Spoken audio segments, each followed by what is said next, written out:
Salam, selamat malam sahabat terkasih. Hari ini mungkin terasa panjang. Ada yang melelahkan, ada yang menghangatkan, ada juga yang membuat hati seolah hancur. Tapi sebelum kita menutup hari ini, mari kita menenangkan hati di hadapan Tuhan dan merenungkan satu kebenaran yang luar biasa. Kasih Allah tidak pernah menyerah atas kita. Sahabat terkasih, Roma 5 ayat 8 berkata, "Akan tetapi Allah menunjukkan kasih-Nya kepada kita, oleh karena Kristus telah mati untuk kita, ketika kita masih berdosa." Ini bukan kasih yang menunggu kita berubah. Bukan kasih yang menanti kita menjadi cukup baik. Tapi kasih yang datang lebih dulu, ketika kita belum layak, ketika kita masih menjauh, ketika hati kita masih keras. Tuhan tidak menunggu kita datang kepadanya. Dia yang datang lebih dulu, melalui salib Kristus. Inilah kasih yang aktif, kasih yang mengejar, kasih yang tidak menyerah, bahkan ketika kita jatuh berkali-kali. Sahabat terkasih, ada seorang anak kecil tersesat di tengah hujan deras. Ia ketakutan dan bersembunyi di bawah pohon. Sementara itu, ayahnya berkeliling mencarinya. Basah kuyup, tidak peduli dengan badai.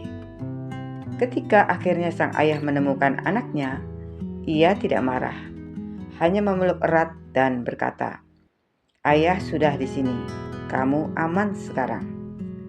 Demikianlah kasih Allah. Ia datang menjemput kita dari tempat tergelap dalam hidup kita, bukan untuk menghukum, tapi untuk memulihkan. Sahabat terkasih, dunia sering berkata, "Aku mencintaimu kalau kamu juga mencintaiku." Namun, kasih Allah berkata, "Aku mencintaimu bahkan ketika kamu berpaling." Kasih Tuhan tidak tergantung pada respon kita. Dia tetap mengasihi sekalipun kita gagal. Dia tetap setia sekalipun kita tidak setia. Salib Kristus adalah bukti paling nyata. Kasih yang tidak menunggu syarat, tidak menunggu balasan, tidak berhenti memberi. Sahabat terkasih, ada seorang ibu menulis surat setiap minggu untuk anaknya yang merantau dan jarang membalas. Tapi ia tidak pernah berhenti menulis. Surat demi surat dikirim dengan cinta dan doa. Ia tahu mungkin anaknya tidak membaca, tapi ia tetap percaya bahwa suatu hari anak itu akan pulang. Begitulah hati Bapa di surga.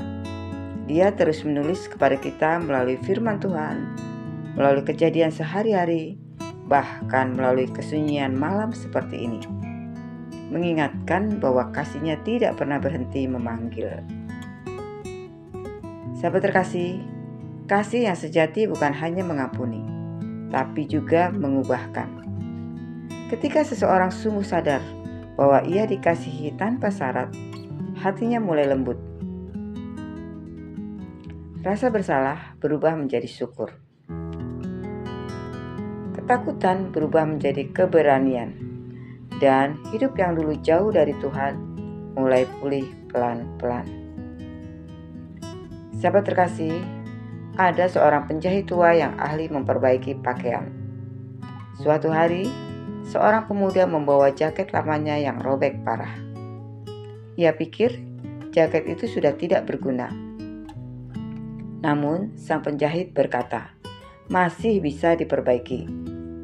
Ia menjahit dengan sabar, dan akhirnya jaket itu tampak indah kembali, bahkan lebih kuat di bagian yang dulu robek. Begitulah Tuhan memperlakukan kita. Ia tidak membuang hidup kita yang sudah rusak, melainkan menjahitnya kembali dengan benang kasih yang tak putus. Sahabat terkasih, malam ini mari renungkan sejenak.